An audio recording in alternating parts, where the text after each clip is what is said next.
whakarongo ki te tangi a te korimako. Kōrero flowing out the hooker force. Kaupapa relevant, kaupapa out of bounds, kaupapa exigent, kaupapa paramount. Nā kona whakapiri mai ki te kaupapa tino whakahira hira whakarongo pi kari kari mai. Hare hare mai, o Taringa hare hare mai. We gotta gather up close everybody, gather up close everybody. Kani move that body, kani move that body. Kia hiwala e tēnei tuku, kia hiwala e tērā tuku, koi hakapuru a koe ki te toto hakapuru tōnu, hakapuru tōnu. Hakapuru tōnu te taiki hari hari e tangiti ari ana ngā taiki mō kau. Kaore koa ue ki mi ana, ranga hau ana, ngā parirai, ngā piringa hakoa koa. Katoa atu te rā ki tua kāla mai te rā ki runga Iāhaha. Iāhaha. Engā iwi he tūwhiri tērā hea te kaupapa o te rā, engari nei ngā reo o mātou tokotoru, e rere atu nei kia koutou i konei te pīki auahi, te pīki taone o te ao muti. Nau mai hoki mai, ngai taringa anei kia taringa. Tēnā koutou. Tēnā koutou. Welcome back to ep number 115. And the start was a bit of a clue as to what we were going to talk about. As you may remember or don't remember, we were going to start looking at some clips from Ngā Taonga. Yes, delving into the archives. Going back to look at ngā kōrero a nehema. And so today we are looking at some snippets of Haka. Is that right, Brian? I nā hoki, i whakaro au, i ene wiki nei katahi anō te kapu o te ao katimata, o te whitipōro. Ana he nui ngā kōrero mo te haka e rerere ana. Tēka. No rere, i maharau he kaupapa pai tēnei hei kōrero mā tātou, ko te haka. Yeah, it was quite timely that we look at some haka as it's on the tip of the tongue at the moment as because of the Rugby World Cup over in Japan. And a bit of kōrero coming about. I mean, the haka is always something that's talked about. It's synonymous with our national rugby team, but it's our duty to have a look at, other haka. We won't be looking exactly at Klamatu. Yeah, or the immediate correlation it has with our New Zealand football team, but we will be looking at haka in general, but also the way they did it back then. Koina, kia whānui te titiro ki te haka. Aye, exactly, to expand our view on the haka. Koina, mētahi o nā kōrero e puta mai nei te haka. Ka pai. Nā runga i tērā. Kiwaha. Ko te kiwaha. Yes, our kiwaha. Iāhaha. Ko whakakiwahatia e mātou. Aye, tiga. So koutou mā, kia mohi o mai koutou. Yeah, so we were thinking about a kiwaha and it was like, what's something that pertains to the kaupapa and kāre ko mai, i te iāhaha. So iāhaha, koina tā tātou kiwaha i tēnei. Iāhaha. So and how would we use it? How would we use it? Probably of an expression of exclamation, eh? Ai, e tautoko i tētai kōrero. Ka pai. Ai, ko tātou te ranga, iāhaha. Ko koe te tangata, iāhaha. Yeah. Oh, if it's October, I'll be at our Apanui Festival. Iāhaha. Ana, ka mau te wehi. Ka mau, iāhaha. So there you go. Taringa has quipped us with a new kiwaha. Oh, we've made it kiwaha. People probably would have gone, we've been doing that for ages. But so. Well, that's the beauty of kiwaha. That's just how they come about. Yeah, exactly. Tika. Yeah. Ka pai.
Yeah. Man, goosebumps. That lady was hearty as. Man, just, I don't know, there's something Pai ne. eerie or haunting, but, you know, Nā koina beautifully. tētahi me rereke kārea Aotearoa e moheo ki te haka wahine. Yeah. Tuika. Ne? I roto i te ao Māori e mohe ana. Ai. Kaua pē ko te ao Māori whānui engari, ko tēnei ki haka, he hakarongo nui no roto mai te tairawhiti. So from the East Coast. And it is true that it isn't well known that, or isn't well heard, the haka of the wahine. And it is lost because we only see, well, we see our female sports teams do it. And I'm talking mainstream. Yeah. But, you know, the way that they would haka then. Yeah. Yeah. I went to a wedding, and it was a wedding of somebody from Te Tairawhiti, and all the women got up and done a mean-ass haka. It was so cool. Ko tēnei haka pē. I think so. I don't know. I was too busy. Kapana rānei. Yeah. No, yeah. Pana. Pana. But going back to one of our Once Upon a Timer pūrākau, in the story of Tiniro and Kai, isn't the haka in there, that's a wahine wane. Ai. Yeah. Was that one of the first sort of instances? E ai ki te kōrero. E rua nā kōrero no te haka. Ko te atua o te haka, Ai. ko tāne rore. Kia ora. Ana ka kite ia tāne rore i ngā rā wera. Ka kite ia. Ana, tērā. Engari mo te haka nei e ki ana nā ngā wāhine rā i haere ki te kāwhaki i a kai. Nā rātau te haka tuatahi. Kia ora. Yeah. Kia ora. So there are two types. We've got our deities that represent haka tāne rore, and his haka would be seen on the heat waves amongst the plain or the horizon in the summer. So that's where the wiri comes from, you know, or people, that's what it signifies. And then there's also... Paroni's just doing his wiri to the microphone. I don't know if you can hear that. No, there's a flock of birds. There's a flock of birds in the studio. Yeah. But yeah, there's that. And then there's the kōrero of Tiniro and Kai, and Tiniro sends his haka troop, which is full of wahine. Some of them are hene raukatauri. Hene raukatauri, hene raukatamea, hene mārekareka, tiwaiwa, i reira ia. hene te iwaiwa, Hene te iwaiwa. hene ti katakata. Ti katakata. Kia ora. Ai. And they were sort of sent to... Don't ruin it. Go to watch One Upon a Timer. Whakaai, One Upon a Timer, tini raurawa ko kai. Go back to Once Upon a Timer. Yeah, I think that was one of our first ones. Yeah. E ai ki te kōrero koina te haka tuatahi. Yes. Yeah, that's true. Nā te wahine. Ai. So it's only fitting that wahine carry on this tradition. Oh, man, and I will tell you, i ai ki te kōrero, there's nothing more beautiful than a woman doing a great haka. Ai. Not the haka that you end up with your clothes on the lawn. E ai ki te kōrero.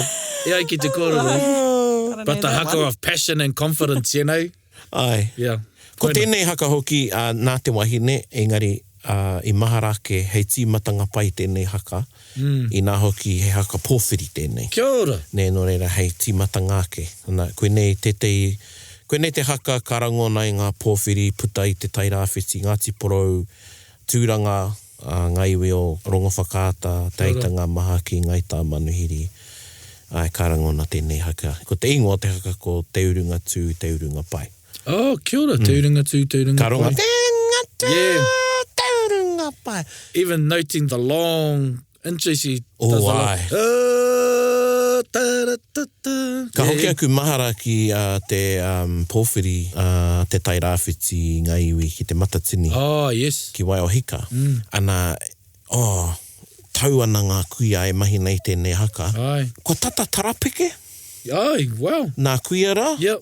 So they were close to jumping. Engari. Was it the coast swayed? Engari, e pērā na engari, tata tarapeke ana e tehi. Wow. Ngā kuia engari harai te tarapeke tāne. Ai. Tāhua ana i pērā i hina wana wakatoa. Ai. So, like, in asking that, so you're saying how the kuia were really, their takahi was as if they were almost close to jumping. And this was said in the Matatini 2011 Pohiri, is that right? And so do you think there are some ideas now, and I think it's changing now, but there's a more conservative approach from wahine, or that it's encouraged that they have a more conservative approach. Do you think it was like that at that time, or are there times for it or not? Ko tētei mate e hoa ko te whakataitai. Okay. Nē, no reira, ko tino ōrite te tū. Yeah. I te mea. Koe nei e whaia nei e ngā kapa i nāi nei, i te mea, koe nei, aua, ko rere ke pē haere, engari, ko nā kai whakawā. Ai. E tohua ke, kare ori te waiwai, kare me te ringa, me noho anō pē ki te aro take i ngā tukanga whakawā i te tangata. Ka pai. I ai haka ana. That's a good point. And it is true. It is true that competition has changed the way in which haka is done, and people are sort of encouraged to all be in sync in case that if there's something different, the judges may deem it as a mistake, so they get marks. And hopefully it does change. And looking at the systems and the processes and the way that marking is done. So that's the whakataitai side of it. Yeah, I'm just wondering if some of the essence of, items like the haka and mō tia are lost in competition because it was very much something that came on the wairua. Yeah. And touching on that, our kapa haka competitions, I think there is a place for them, and it's massive to see them, but there's nothing like an impromptu haka on the marae. Yeah. Ooh, man, nothing like an impromptu haka on the marae or at certain occasions. I love watching kids because they just are freestyle, man. Yeah. They know they're supposed to do it in sync with each other, but some of them, they just go freestyle, and it's so cool to see that native, natural form of performance. Yeah, just everyone's natural expression, eh? Yeah. So going back to what we just listened to, do you know anyone that was in that group that was performing at the time? Ko te kapa e take ana i tērā haka ko Māwai Hākuna. Māwai Hākuna. Ai, tētahi o nā kapa haka ōmua, noroto mai o te whanganui a tara meki, noroto mai o te awa kairangi. Kia ora. Ka mutu i runga tērā i te hōtaka a Ted Nepia. Kia ora. Nā koina tētahi o nā kaipāpāho ōmua i ngā tauwhiti te kau. Rawe. Te reo o te Māori, koera te hōtaka. Ne. And what was te reo o te Māori? Do you know what it was broadcasted on? O i tērā wā kare he reo irirangi Māori. Ai. Nō reira, ko tahi, ko Ted Nepia, toko toru nā kaipāpāho, i whakapāhotia i runga i te reo irirangi o Aotearoa, taku mōhio. Kare he reo irirangi Māori i te. Ai. No te waru te kauma whitu rāno, ka tū te reo irirangi tuatai, ko te upoko o te ika. Tika, te upoko o te ika was the first Māori radio station. Engari, tēnei e hōtaka i runga i te reo irirangi Aotearoa.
He peru tērā. He peru. What's up peru? Yeah.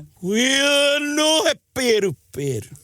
Ko te peru, he haka mau rākau. Kia ora. Ai, he haka mau rākau te peru. Ana, kei roto i te peru, ka kite koe ngā tāne, ka mau i a rātau rākau. Ana, a rātau ne, kaua ko o rātau. Kei mā? A rātau, i ara ko o rātau. Ka whakapaitia ngā rākau ki mua i a rātau, ko tēnā ka pupuru. Kia honotahi. Kia honotahi nā rākau. So you'll see the tāne will hold their rākau horizontally and they will join them together to hold on to each other's ones and sway. Yeah, and sway, It's a haka of arms, eh? Ai, kuia. Ana, he wāhanga hoki tēnei no te haka pōwhiri. Kia ora. Ai, ka kitea tēnei haka i roto Ngāti Tūwharetoa Te Arawa. Okay. Ana, ko tētahi wāhanga i te ngaro, ka whēnei tēnā tautaua. He puta, aha te puta. E rua nei ko te puta anaka peke ngā tāne. Oh, wow, yeah. Ne, ki runga ake. Yeah. Ki runga ki raro, kaua ki ngā taha. Okay, so that's Kaya not... ngā puhi tērā. Yeah. Ai. Te tutu ngaru. Ai. Yeah. There's a photo out there. It's a tūwhare toa photo, and the men are in mid-air. All you can see is their knees. It's a black and white photo. It's easily to find. They're doing a peru-peru there. And they're all holding tifa. So these ones, they're usually seen in pohuri around Tūwhare Toa and Te Aroa, this particular one. Ai. Kaupapa nui. Yeah. Big events. Ai. He maura akau, ana koene tētai haka, he nui ngā haka pōwhiri. Yeah. Ana i rongo rā tātou I te haka And the first one, yeah. a ngā wāhine, Ai. ara te urunga tū, ana me te niki, peru. Koenei te mea rongo nui, Ai. engari taku mōhio he nui no atu nā peru. Engari koenei te mea rongo nui. Okay, yeah, this is well known. Going back to what defines a peru is the arms, the bearing of arms, the type of jumping. Ai, So And up, not side to side. koena. yeah. Ki runga ki raro. Ki runga Me ngā turi, ngā waiwai e piko ana ki muri ngā turi, Yeah. ne? So they fold it up so the heels hit the butt cheeks. Koena. Yeah. Ka paki ngā reke ki te kumu. Oh, wow. Yeah, that's a sight to see, man. Yeah. Ai, mehe hoa e ōrite te katoa, ana whera I taua a whakaahua, Yeah. rā, o miharo. Wow. Ai. Engari, kāre te nui ngoa o te aroa e kite I tēnei haka. Yeah. No. Ai, koenei tātou e kōrero nei mo tēnei haka. Mo ngā momo haka. Yes, exactly. Which is why, yeah, we do have a chance to talk about these because it's not well known in mainstream. Yeah. Kei te kōrero mo te Māori hoki. Yeah, true. Ai, ki te haere koe ki roto o Ngāti Porou, kare rātou e mōhio ki ngā haka nā puhi. Tika. Yeah. Ne, Yeah, ki, that's te, true. ki te tutu ngā rahu. Yeah. No reira, ai, e hara I te mea na, kei a taranaki ana haka, kei a te arawa ana haka. Yeah. Ai. That's what I get excited about too. Apart from certain nuances that other iwi have, I like seeing their haka style. You know, everyone wants to see their haka style and all that, especially at Matatini. Yeah. But, you know, when you get the chance to go into the boroughs of those areas, sometimes you're lucky to see some good haka. So that's the peru. Yeah. Was this held at a particular occasion? Ai, koenei te whakanuitanga o te hainatanga o te tiriti o Waitangi. Okay. Was it the centennial? So this was 1940. Ai, ki Waitangi tonu, Oh, wow. me te whakatuwheratanga o te whare. Oh, Yeah. opening of Te whare runanga. Yep, the whare runanga ki Waitangi. Ana he nui ngā iwi I rūpeke atu ki reira. Yes, true. Yeah. I runga I te karanga o te rā, I runga noho ki te karanga a te tupua, ara ko tā apira na ngata. Ai, tika. So yeah, that was at the opening of the Te Whare Runanga in Waitangi. Yeah, and it was Tahi mano iwerau whātekau. 1940, of course, 100 plus. Ka mau te wē e hoa e tai ana e tātou e nei I koatatanga. Yeah, bro. Aye. Yeah, it's pretty cool. We can listen to that you can listen to. Yeah. Koenei taku mihi nui ki a Ngā Taonga. Tika. E hara I te mea he whakahua noho I te ingoa Ngā Taonga engari. He tika tērā ingoa, Ngā Taonga. Ngā Taonga. E Yeah. tai ana e tātou ngā reo, ngā whakaaro o rātou mā. Tika. E tai ana te whakarongo. Yeah. Yeah. So if you Yeah, haven't haha. heard about Ngā Taonga, go and have a look at it. There's a lot of stuff in there. Yep, so their website is ngātaonga.org.nz. Koenei taku tiriata. That's Paune's YouTube. Yeah. Kāre ko atu, kāre ko mai. Yeah. E whia haora e noho anau. Yeah. Oh, man. Nothing better for Paraone. It is though because pono. it takes you back to a time. I mean, it's only, some of them are less than 100 years, but it's such a different time because Yeah. they come from a different time. Yeah, gives you a real good glimpse of what it was Yeah. like back then and what the quality of the reo was like. Yeah. Koina, I mua te kokenga, engari, Ngā Taonga, e hoa mā, kei a tātou ngā rauimi, kei o Yeah. tātou Yeah. aroaro, Yeah. kei te ipuranga. He kai kei a tātou ringa. Kei aku ringa. Koina, Yeah. Ngā Taonga, New Pepper Māori, Yes.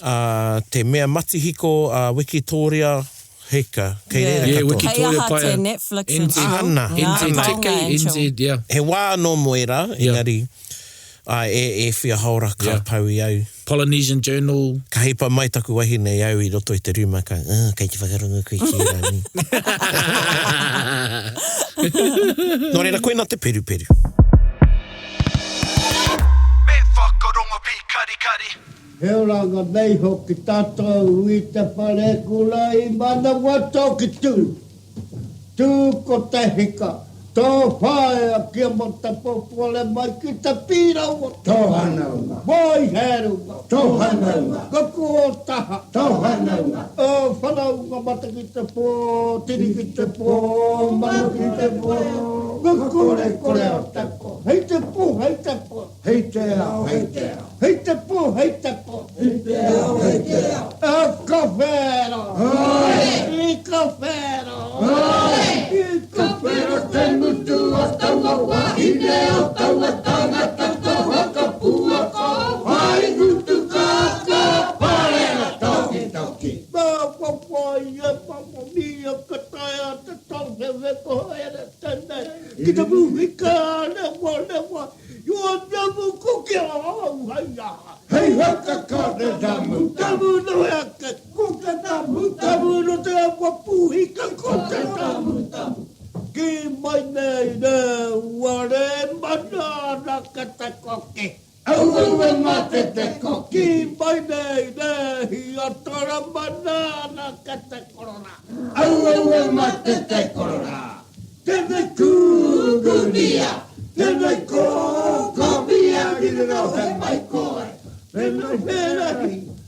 Heo hei kai matani hoke hoke hoke te roa no. Tuana te hoke ho. Rua ki ati ho. Au hema mai poto. Au ai pakuku kei tua te au. Ai tua te. Ui, orunga me.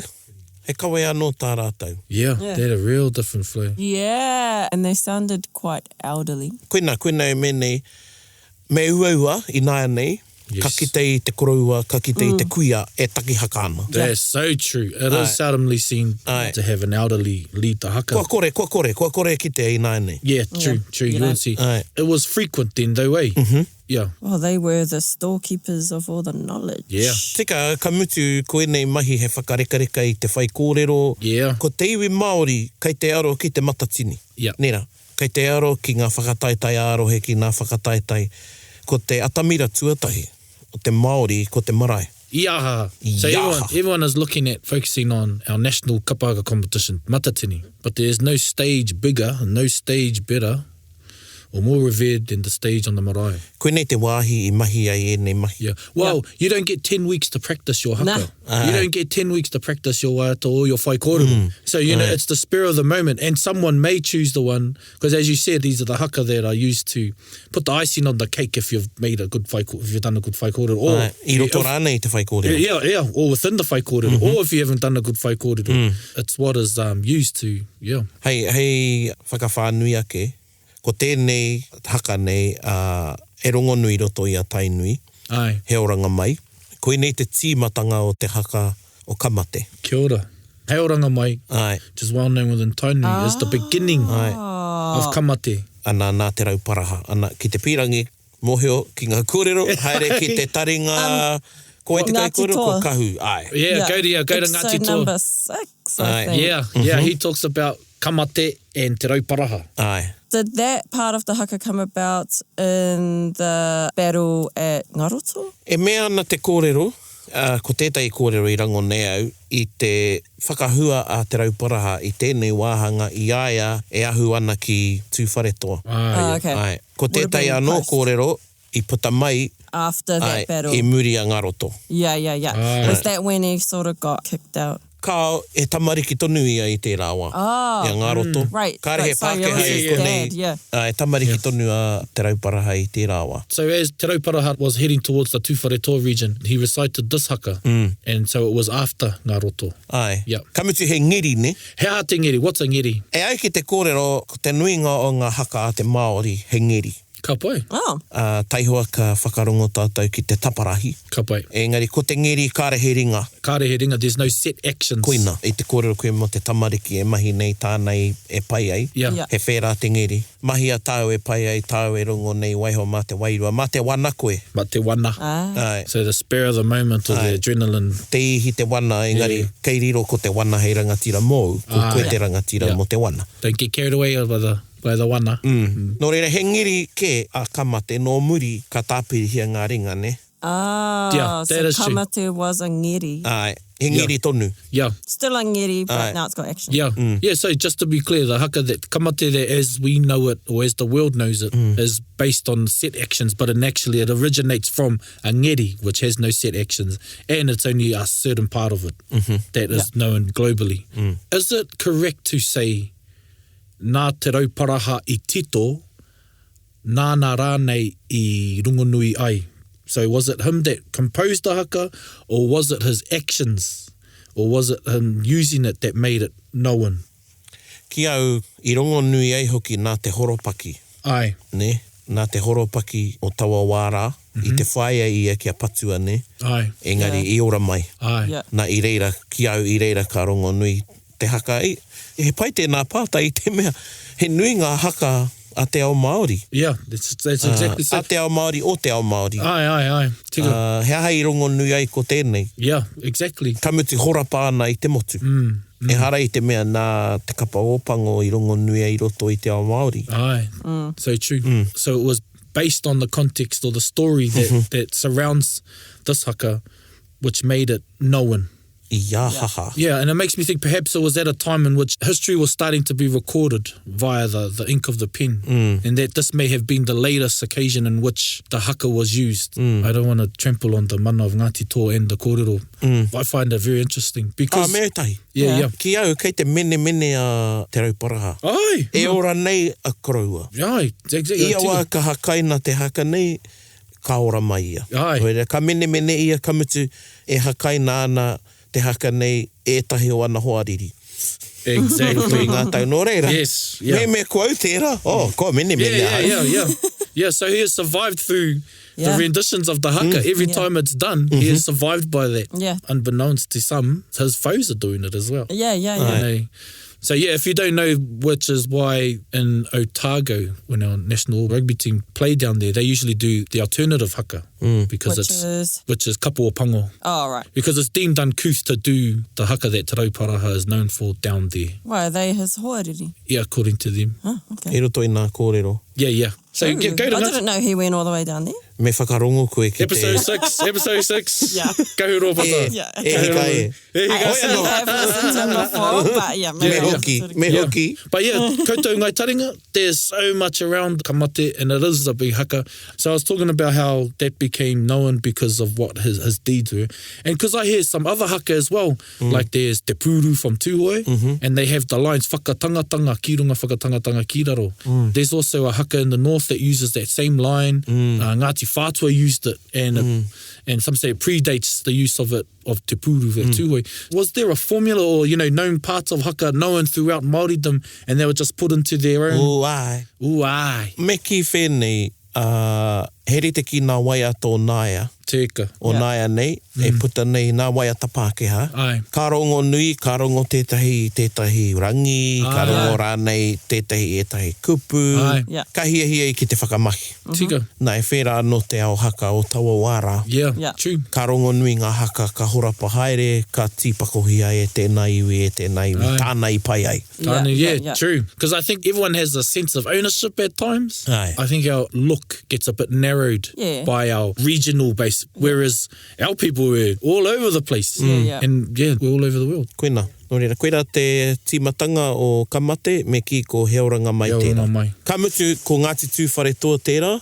Kia ora. E taki ana I te haka. Tātou o tainui kaue pāma mai. Koina e mene ko horapa tēnei haka I mua no atu. Kia ora. Ia tātou o tēnei whakatuputupuranga. Kei a tūwhare tō tana kaue, kei a tūhoi anō tana kaue. Ai, kia ora. Kei a Ngāti Raukaua te au ki te tunga tana kaue, kei a Waikato tana kaue. Ka pai. Ai. And there's that other part, so ki kakaka would come in at the end of this, the end of this segment. E rua nō nā whiti wainga nui a heoranga mai, uhitai. Ai. E harara te ke paku, ana ka huri ki te kiki kakaka. Wow. Koina te tīmatanga tūturu, me ki te tīmatanga omua mai te kamate ko te kiki kakaka. So there's a whole prelude. Yeah. Because for a while I thought these were two separate haka. But they're actually all one. They're all one. Yeah.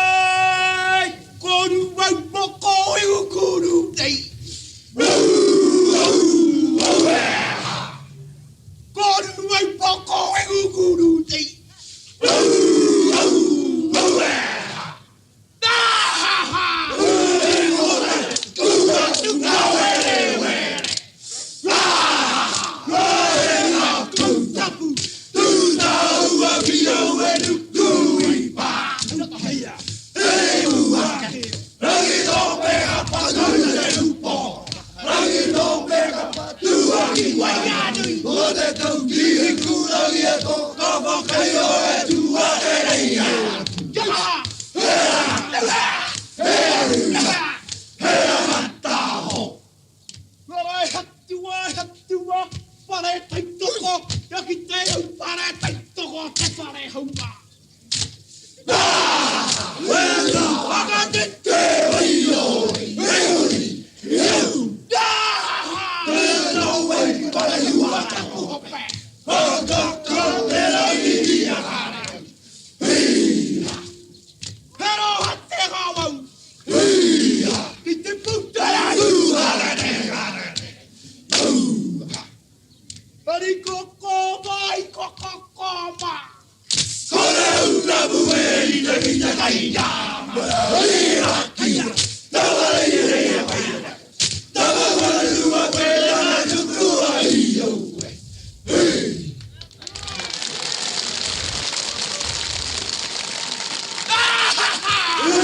Today. We got today one.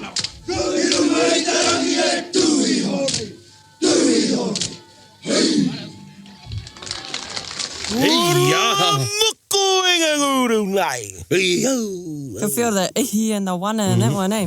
Hakarongo nui tērā. Yeah, tega. Nō rota mai o te taira awhiti Ngāti Porou, Ruau Moko. Ruau moko. I just want to say while we're on the record, the biggest mihi I ever got for my haka was from Anaru Takurua. Anaru Takurua is probably one of the last of that time. He taniwha haka, a master of the haka, especially of the East Coast style haka. If you can look him up, Anaru Takurua. Yeah. And he said, like that, nah, like that. And he pointed at me. I te whea, te puaheiri, I te whea kura ia? Well, I was in Tāne Nui Orangi, that was the name of whare. Say Stevens. Anyway, hoino. Haere tonu. Ai. No reira, he taparahi tēnei. Ai, he taparahi. Kia ora, hea te taparahi. He taparahi. Ko te kōrero, ko te taparahi nā nei, ana, ko te tapa e he rārangi. Oh, kia ora. Ne, no reira, ko te taparahi, ko te mahi i te haka i roto i etehi rārangi. Ai. Ne, ka mutu he ringa tō te taparahi. Kia ora. Ko ata whakatauhia ngā ringa ki ngā kupu. Ai. Your Set ranked in rows. lines, Yep. Ana, koe nei te haka e mōheo whānuitia nei e te nui ngai nai nei. Ka pēnei mai te katoa, koe nei te haka. Koe nei te haka, yeah. So the way it's perceived today, this is what the haka is. Yeah. Or it's believed to be haka, full stop, but in actual fact, it's a type of haka. Koina. Yeah. As we've looked at like the peru, ngeri, and now the taparahi. And so standing and knelt down on the ground is the same thing, as long as it's set and in within rank. Ai. The thing with Ruaumoko, to me, because it's paced well, and even though it's a set lot of actions, you can be so expressive in this haka. Yeah. It's actually one of the, Engari he māma ngā ringa. Yeah. Ne yes. he māma, e hara i te mea he māma ngā ringa. Yeah, they are easy actions. Ai, ko te mea nui o te haka, ko he ha te haka. Engari, kia kōrero te katoa te tinana. Te ika. Ne? So it's the body movements. It's kia the kōrero voice te of your... tinana. Kia kōrero te tinana. So the tinana conveys the message to Let the body them. do the talking. Let the Koina body te do the kōrero, talking. mā te tinana e kōrero. Koina te mea o te haka. Ka pai. Ana, ko te ānaru takurua rā e kōrero tia nei. Ko tētai āhuatanga kāre te tino kite ai nā nei, ko te hako. Hea te hako? Ko tā te hako mahi, he whakawai. He whakawai i te hunga e mātaki ana i te haka. Ka pai. Ne, he whakawai kia aro te whakamininga ki aia. Ai. Yeah. Ana ko tērā mai hoki he whakawana i ana hoa, Kia ora. i ona taha. Kia ora. Ai, nō reira, koira te hako, taku titiro, he rereke te mahi a te hako i ngā haka Ngāti Porou, i tēnā o te hako i roto i a tūhoi, he rereke a, he hako anō kei roto i a tūhoi. Engari ka haere i ngā rārangi. Ki te whakakipa. Ai. Te whakawana i ona hoa. Inspire. Yeah. Ai. So the hako, and the word used... Clown. it's not clown, really and appropriate. I don't think it's the clown, but that's the job. One of the jobs of the hako is to entice the audience, be it out of fear, be it out of entertainment, but also to inspire his fellow kaihaka. The actions of the hako, or what the hako does in Ngāti Porou, differs to the one that of tūhoi. Yeah. Whereas the tūhoi goes up and down, Yes, we're going that's up more and down of the an ranks. inspiration Yeah. in tūhoi. Yeah. Yeah. But I've always loved the hako because, I don't know, you can sort of jump out of the rigid, Yeah. you know, the rigid setting of actions and stuff. So, Ai. Ana ko tēnei haka, hei kōrero whakamutinga mo te haka nei, he kōrero huna i roto i te me e kōrero ke ana mo te ure. Ai, kia ora. Te ure me te tara. Kia ora. Ko ruau moko e ngunguru nei, ko tū haere a tamangare ngare. Ai. Mai te rai whakapākea. So there's another part to the haka, and this haka is of the productive organs of the female and the male, of the male. O tō pai hoki. Ai, female and male. Anyway, but yeah, ko ruau moko, what was your line? Ai. Yeah, so and then there's a part of the haka, and then there's the arousal of the male phallus. Ai. Yeah, E ko te rā kau atu ngā were. Ai. And so, te rā kau tapu. Ana. Aye, and so there's so many metaphors in that, but a master knows when and how to apply it. You know, I'm talking about the haka. I nāia nei e harau ia ngā tiporau, engari, e mohe anau ki nā haka. Ana i kōrero mai te tehi kaumātua ki au, i tōna wā kaore ngā tamariki i mahi tēnei haka. Kia ora. Mā te pakeke tēnei haka. Yeah. So there was only for the... I te me kare anō te ure o te tamariki ki atu. Kia ora. Ai. Kia mohi a rānei me pehe i te whakamahi. O hei aha te mahi a te. Kuia. So it wasn't really appropriate for tamariki to do because, you know, they don't know these actions yet. Ai, Yeah. koina hoki. Engari nāia nei, e harai te me ko tēnei ki haka anake, engari, te nuinga o ngā haka, a iwi, Tika. nā te pakeke. Kia ora. So most of the haka, Ai, iwi haka for adults. ai. Engari, nā runga i tā tātou whai, kia mautonu, ko Kia ora. whakaakona, ko whakaakona ngā rangatai, ko Yeah. whakaakona Yeah. ngā tamariki. What that tells me too is that our tupuna had that idea of what was for our kids and what was for the adults. Yeah. We were liberal in different ways, but it doesn't mean that we're liberal to that much because knowing what the mind can understand at that time, I guess. Ai. Yeah. And if you look back, even in Heoranga mai, in another haka, there is the suggestive language of procreation. Ko te tamu. Kurahuna. Yes, of procreation. And it also shows how celebrated that practice was. Yeah. And it doesn't mean, again, that our people were liberal in the fact that they were promiscuous. No. The act was celebrated because it's Because it about meant procreation. new life. Kia ora. Yeah. It was about procreation. So, Yeah. Koina, ana ko te tira haka, ko te waihire e tērā, e Kia ora. haka ana i nā whakanuitanga o te koroneihana o Kingi Koroki, ana ki runga o tūranga waiwai ngā tau ono te kau. Ono te kau. Ono te kau. So that was in the Oh, wow. 60s. Waihirere, Wow, one of the that's great not really kapahaka that long teams of Māoridom. Waihirere. O te ao. O te ao. Kia ora. O te ao. Kia tika O hoki. te ao tukupu. O te... Aye, and that was in the 100th. Is it 100-year commemorations of Kingi Koroki? Kao. Kari engari ko tētai o ngā whakanuitanga o te koroneihana, o ngā kia rā ora. koroneihana Yeah. o Kingi Koroki. So that was one of the coronations. Kei te mea tēnei i te tau ono te kau mā ono, engari i mate ke a Koroki i te rātau. Oh, kia No ora. reira, karepe te tau e tika ana. Ka I runga i te mene, engari, ai, ko tētai o ngā tau ona o Kingi Koroki. Kia ora. Kia ora. Ai, no reira, koera tērā haka. Ana i nāia nei, hei kōrero tino whakamutinga nei, nā me mihi, nā iwi katoa kia ngā tiporau, Ai. ko au tēnei mihi nei kia koutou, ngā tiporau.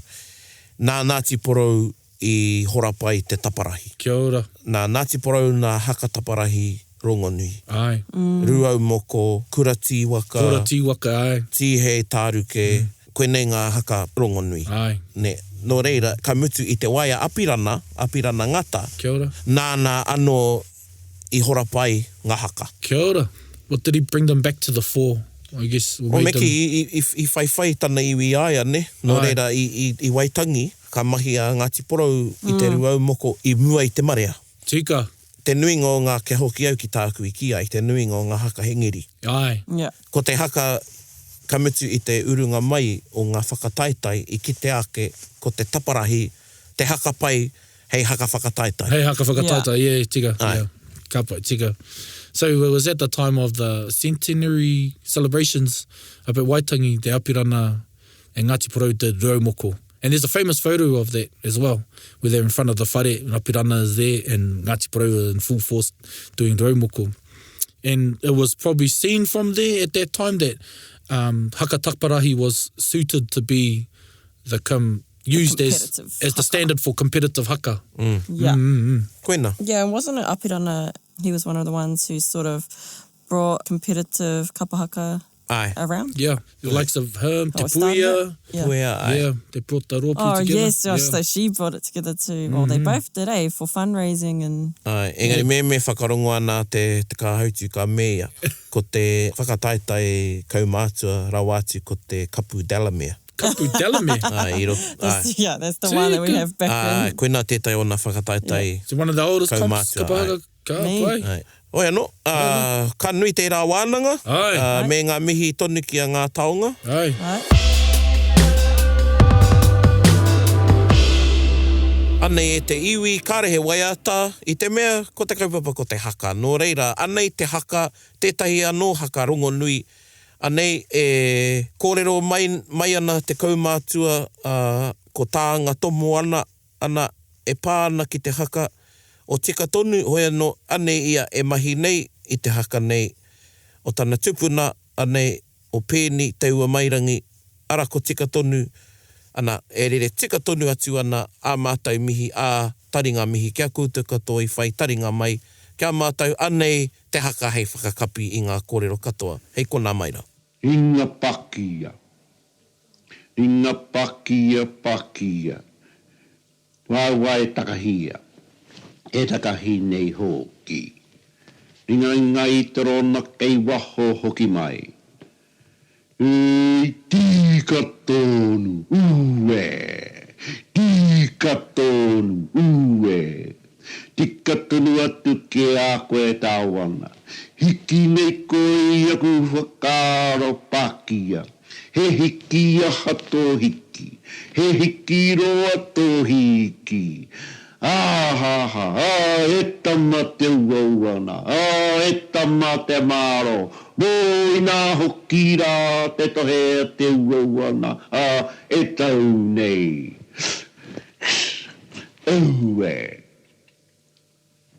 Tika tonu, tika tonu, tika tonu atu ki a koe te kāwana. Hiki nei koe I aku whakaro pakia. He hiki aha tō hiki. He hiki roa tō hiki. E tama te uauana. E tama te maro. Nō I nā hoki rā, te tohea te uauana. E tau nei. Eia,